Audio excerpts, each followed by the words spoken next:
सधावल क्षेत्र के गांव दूधली में चकबंदी विभाग की कथित अनियमितता और किसानों पर हो रहे उत्पीड़न के विरोध में चल रहा किसान मजदूर संगठन का धरना एडीएम प्रशासन के आश्वासन के बाद शुक्रवार को 5वें दिन समाप्त हो गया।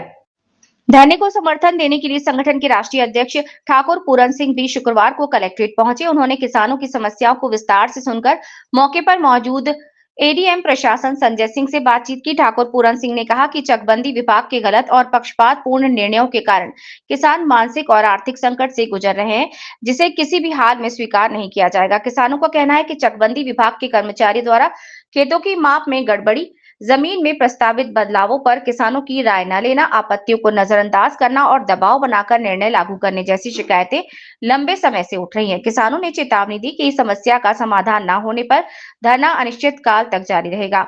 मौके पर पहुंचे एडीएम संजय सिंह ने किसानों को आश्वासन दिया कि सभी शिकायतों की निष्पक्ष जांच कराई जाएगी और चकबंदी से जुड़े मुद्दों के समाधान के लिए अधिकारियों की टीम जल्द ही गांव में जाकर स्थल निरीक्षण करेगी। उन्होंने कहा कि किसानों के हितों को सर्वोपरि रखते हुए पारदर्शी प्रक्रिया अपनाई जाएगी। प्रशासन द्वारा सकारात्मक कार्यवाही का भरोसा दिया जाने के बाद किसानों ने उम्मीद जताई कि समस्याओं का समाधान जल्द होगा, जिसके बाद किसान मजदूर संगठन ने अपना धरना स्थगित कर दिया।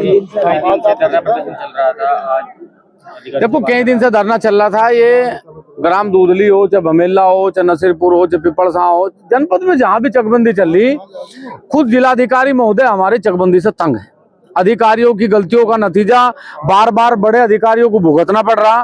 पहले भी डीएम साहब ने लगभग 12 चकबंदी के अधिकारियों के खिलाफ यहाँ से लिख के भेजा शासन को, लेकिन चकबंदी अपनी बदी से बाज नहीं आ रहा। आज गांव दूधली में जो चकबंदी चल रही थी उसमें नक्शा 23 में बहुत त्रुटियां थी।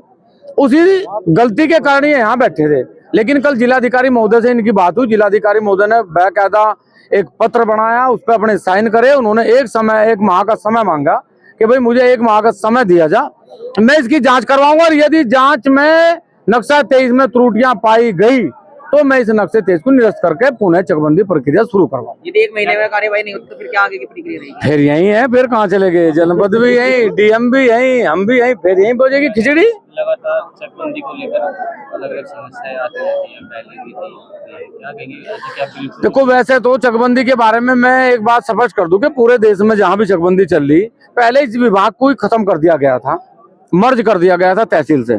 लेकिन पता नहीं माननीय मुख्यमंत्री जी को किसने सलाह दी और उन्होंने इसे चकबंदी को फिर शुरू कर दिया। चकबंदी का क्या मतलब है?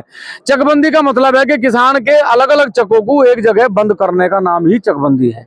97% चकबंदी का नियम है। 97% एक किसान का एक ही चक लगेगा। कोई रेस्टोरेशन नहीं है। जिस किसान की किसी भी रिजर्वेशन में जमीन जागी, प्राथमिकता के आधार पर उसे चक आवंटित होंगे। लेकिन यहाँ क्या है कि गांव के कुछ लोगों से पैसे ले लिए, जो बेचारे कमजोर लोग हैं उन्हें जमीन उठा दी, उनकी सड़क पर किसी और की लगा दी।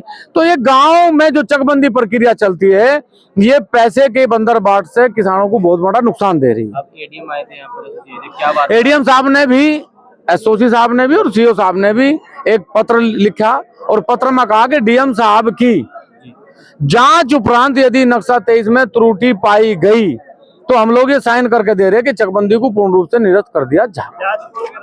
जांच एडीएम साहब हैं, एसडीएम साहब हैं और एक चकबंदी के अधिकारी हैं, कल्याण प्रताप सिंह। चकबंदी के खिलाफ है, आपके जो धरने बैठे थे बता रहे, उसके बाद नक्शा 23 रद्द करने में क्या समस्या?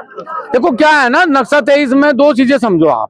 मान लिया एक पक्ष में 5 आदमी हैं, वो चाहते हैं कि भाई हमारा नक्शा तो ठीक है, जिन्होंने गड़बड़ करवाई। एक तरफ 95 लोग हैं जो ये कह रहे हैं कि भाई नक्शा 23 खराब है, लेकिन एक सक्षम अधिकारी का धर्म ये है कि वो 5 की भी बात को सुने। इसलिए उन्होंने क्या करा, जांच कमेटी बनाई। भाई 99 लोग एक आदमी का मर्डर करके ये नहीं कह सकते ना कि हम ज्यादा थे इसलिए मार दिया हमने, वो तो मर्डर ही रहेगा ना। इसलिए अगर 5 आदमी ये कह रहे हैं कि भाई हमारे नक्शे 23 ठीक है, तो जिलाधिकारी महोदय का जो नियम था, जो कानून था, जो धर्म था, उन्होंने कहा कि इसलिए मैं इसकी जांच करवाऊंगा। इसलिए आज जो धरने पे लोग बैठे थे उनकी जीत हुई, क्योंकि उन्हें लिखित में लेटर दिया गया, आश्वासन दिया।